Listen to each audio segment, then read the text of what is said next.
नमस्कार। श्री गणेशाय नमो नमः। सरस्वती नमस्तुभ्यं वरदे कामरूपिणी विद्यारंभम करिष्यामि सिद्धिर्भवतु मे सदा। शिव शक्ति को कोटि कोटि प्रणाम।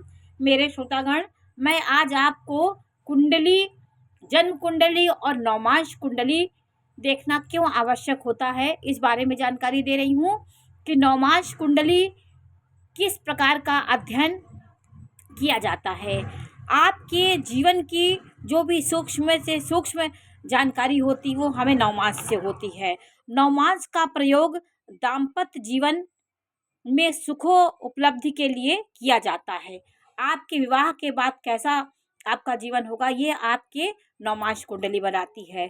जिस प्रकार एक विधवा के सिंदूर बिंदु शोभा नहीं देता है, जैसे कोई विधवा स्त्री उसको सिंदूर लगा दिया जाए तो शोभा नहीं देती है, उसी प्रकार आपकी जन्मांश कुंडली सिर्फ आपने देख लिया और नवमांश कुंडली आपने नहीं देखा तो उसी प्रकार वो निरर्थक है।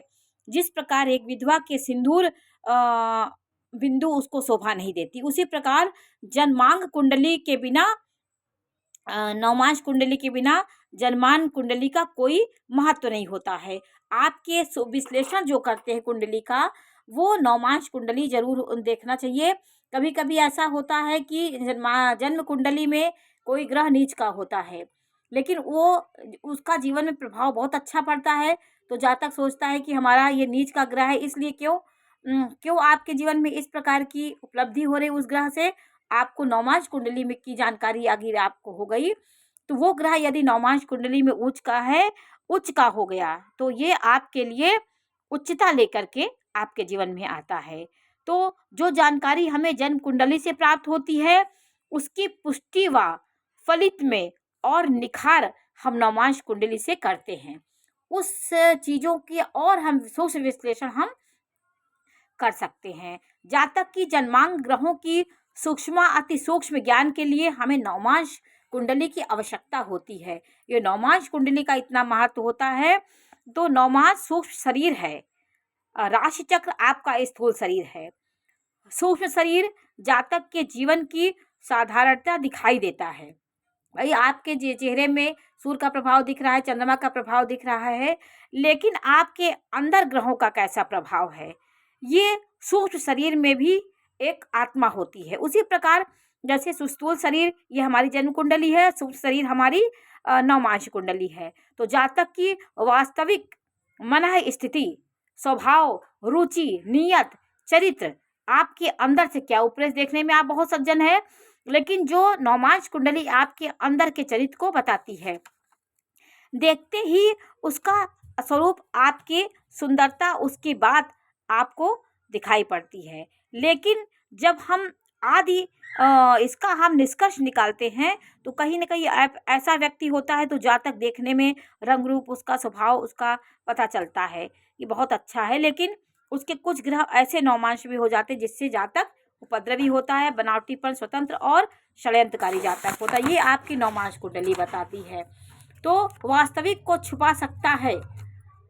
जो भी व्यक्ति सिर्फ जन्म कुंडली देखे तो वो वास्तविक चेहरा उसका नहीं देख पाता है, और नवमांश कुंडली आपके वास्तविक चेहरे को प्रकट करती है।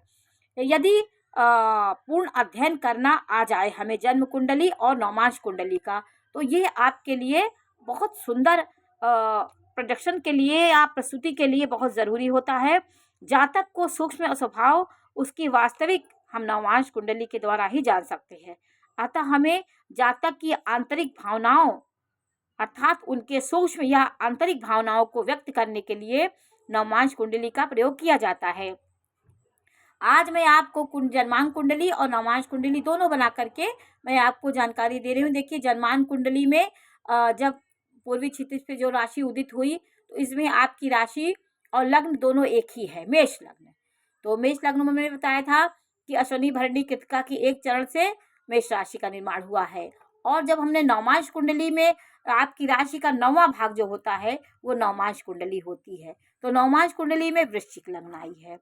आपके जीवन में यदि लग्न आपकी मेष है, आपकी राशि भी मेष हो जाए, आपकी राशि भी मेष हो जाए, आपके लग्न भी मेष हो जाए, आपका नवमांश में भी मेष लग्न आ जाए, तो यह जातक के वर्गोत्तम आपकी कुंडली हो जाती है, ये वर्गोत्तम हो जाती, लग्न आपकी वर्गोत्तम हो जाती है। इसलिए वहाँ पर लग्न वर्गोत्तम हो गई तो वो प्रभाव का बल आपके जीवन में बहुत अच्छा मिलता है।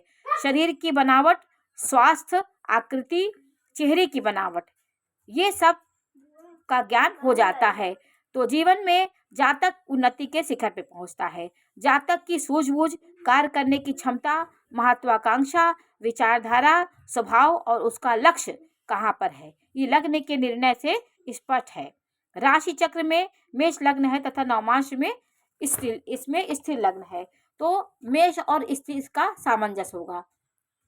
आपके स्वभाव में इनका पता चलेगा। यदि स्थिर लग्न होने से जातक की प्रकृति भी गंभीर होगी, स्थिर स्वभाव वाला जातक होगा अर्थात, और चर लग्न जिसकी होगी ऐसा जातक अनेक प्रभाव में रहता है, उसका एक स्थिर स्वभाव नहीं होता है, उसका मन भटकाव वाला होता है। तो चर लग्न के जातक होने से जातक फुर्तीला, तीव्र बुद्धि का, शीघ्र निर्णय करने वाला होता है। मेष अग्नि तत्व राशि है, वहीं पर वृश्चिक जल तत्व राशि है। उसी राशि में दोनों ग्रह आ जाते हैं, जैसे मंगल की ये भी राशि है, मंगल की ये भी राशि है, लेकिन वो अग्नि तत्व है, ये जल तत्व है, तो दोनों के गुण उस जातक के जीवन में आ जाते हैं। वृश्चिक जल तत्व है कि एक विषय तो दूसरी सम, एक पुरुष है तो दूसरा नारी। मेष पुरुष ग्रह है, वो स्त्री है, क्योंकि सम है, स्त्री राशि है। हर प्रकार की विपरीत प्रभाव देने वाली स्थिति के कारण स्वभाव में मिश्रित फल देने वाला होता है। जातक कठोरता के साथ साथ प्यार का मिलन भी होता है। तो कुंडली और जन्मांग कुंडली बहुत सूक्ष्म विश्लेषण किया जाता है।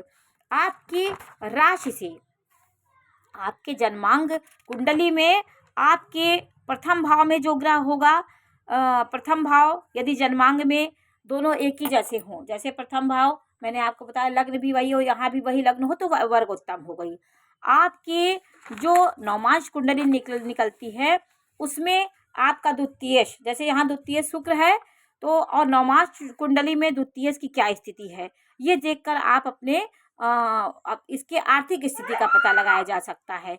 इस जन्मांग चक्र में द्वितीय भाव में कोई ग्रह नहीं है, इस पर वक्री गुरु की दृष्टि है, जो द्वादशेश, नवमेश तथा धन कारक हैं। यह स्थिति नवमांश के बताती है। तो आपकी द्वितीय भाव की स्थिति देखने के लिए भी नवमांक चक्र बनाया जाता है, उससे द्वितीय भाव की स्थिति क्या है ये भी जानकारी होती है।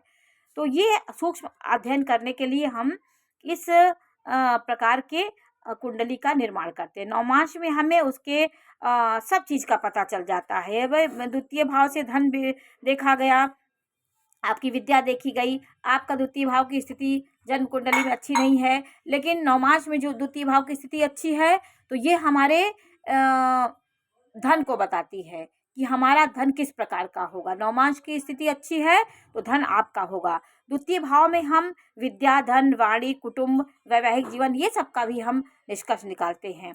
तो वैवाहिक जीवन को सुख की अवधि कितनी है, कितना आपको वैवाहिक जीवन में सुख मिलेगा, ये जानकारी होती है। तो जातक की वाणी में मित्र तथा शत्रु बन सकते हैं, ऐसी वाणी कैसी वाणी है ये हमें कुंडली बताती है। जातक की वाणी में मित्र अधिक होंगे कि वाणी से आपके दुश्मन तैयार हो जाएंगे, ये दूसरे भाव से पता चलता है। आपके दूसरे भाव का स्वामी जन्मान कुंडली में नवमांश चक्र में कहाँ बैठा है, ये सब आपके धन को बताती है। तृतीय भाव, इस भाव से हम जातक के भाई बहनों के बारे में सूक्ष्म अध्ययन करते हैं। नवमांश चक्र में आपके तृतीय भाव के स्वामी की स्थिति कहाँ है, क्या है, ये हम आपके तृतीय की अधिपति कहाँ पे बैठा है नवमांश में, ये जानने से हम आपके भाई बंधुओं की जी आपकी मित्रता है कि आपको अंदर से कैसे उनका प्रेम एक दूसरे से है, ये हमें तृतीय भाव तृतीय नवमांश में कहाँ बैठा है इसकी स्थिति से जानकारी होती है। चतुर्थ भाव से हमें माता पिता की जानकारी होती है, माता के बारे में, भूमि भवन वाहन के बारे में। नवमांश कुंडली का अधिपति चतुर्थेश कहाँ बैठा है, ये हमारे चतुर्थ भाव की स्थिति बताता है। और पंचम भाव की स्थिति हमें विद्या, बुद्धि, प्रेम को बताता है कि पंचमेश हमारा कहाँ बैठा है, हमारी संतति कैसी होगी। छठवें भाव से हमें रोग, रिपु, शत्रु के बारे में जानकारी होती है। सातवें से हमारे वैवाहिक जीवन के संबंध कैसे होंगे, मधुर होंगे, कैसे होंगे, विलगाव होगा कि प्रेम होगा, ये सप्तम भाव से। फिर नवमांश कुंडली में आपके अष्टम का अधिपति कहाँ बैठा है, इससे जानकारी होती है। सूक्ष्म ज्ञान का वह होता है कि हमारे रहस्यमयी कार्य हमारे पूरे होंगे, जो मेरी इच्छाएं हैं उसका निराकरण होगा, पूर्ण होगा कि नहीं होगा, ये सब हमारे कुंडली से जानकारी होती है। नवमेश से आपकी नवमेश की स्थिति कहाँ है, आपका भाग्य जन्मान कुंडली भाग्येश आपका कहाँ पे बैठा है, केंद्र कोण बैठा, उच्च होके बैठा है, तो आपका उच्च कोटि का भाग हुआ, कुछ समय से के बाद आपकी उन्नति होगी। ये सब नवम भाव की स्थिति से जानकारी होती है। आपके जन्मांक कुंडली के दशमेश की स्थिति क्या है, आपका दशमेश नवमांश कुंडली में कहाँ बैठा है, ये अच्छी स्थिति में बैठा है तो आपका व्यवसाय अच्छा होगा। दशम भाव से व्यवसाय के बारे में जानकारी होती है। आपकी व्यवसाय का सूक्ष्म निरीक्षण हम इसी से करते हैं। जातक का व्यवसाय कहाँ होगा, कैसा होगा, किस प्रकार की व्यवसाय होगा, ये सब इस कुंडली से जानकारी होती है। लाभ से हम जैसे नवमांश यहाँ पे लाभेश कौन है, यहाँ पे लाभेश शनि है, तो शनि की स्थिति यहाँ पे देखना होगा कि शनि कहाँ पे बैठा है। शनि यदि योग कारक है, आपका शनि अच्छी स्थिति में बैठा है तो आपके जीवन में अच्छा परिणाम देगा। लाभ की स्थिति आपकी कैसी है, हानि लाभ, ये सब हमारे कुंडली से पता चलता है। नवमांश कुंडली थे उसका अधिपति की स्थिति से हम जानकारी प्राप्त करते हैं कि कहाँ पे ये हो सकता है। आपका द्वादश भाव से हम आपके सुख के बारे में सोचते हैं, आपकी कमाई कितनी होगी, खर्च कितना होगा, जातक की मृत्यु के पश्चात वो कहाँ जाएगा, किस प्रकार की स्थिति होगी, ये सब हमारे द्वादश भाव से पता चलता है। द्वादश भाव की स्थिति से इसी प्रकार की जानकारी होती है कि जातक का द्वादश देश कहाँ बैठा है। आपके जन्म कुंडली के ग्रह यदि नवमांश में बली हैं तो वो बली माने जाएंगे। वही तो जन्म कुंडली और नवमांश कुंडली का अध्ययन बहुत ज़रूरी होता है। आप जो भी कुंडली विश्लेषण करते हैं, ये दोनों की स्थिति की जानकारी बहुत ज़रूरी होती है। कभी आपका देखिए चंद्रमा यहाँ पे अगर दूषित है, वहाँ भी चंद्रमा दूषित है, तो आपका दोनों चंद्रमा खराब हो गया। सूक्ष्म विश्लेषण के लिए हम नवमांश कुंडली का अध्ययन करते हैं। तो आज हमने आपको जन्म कुंडली, नवमांश कुंडली क्यों आवश्यक होती है इस बारे में जानकारी दी। ये जानकारी आपको कैसी लगी हमें अवश्य बताइए। चैनल को लाइक करिए, सब्सक्राइब करिए। मैं इसी प्रकार की जानकारी देती रहूँगी। नमस्कार।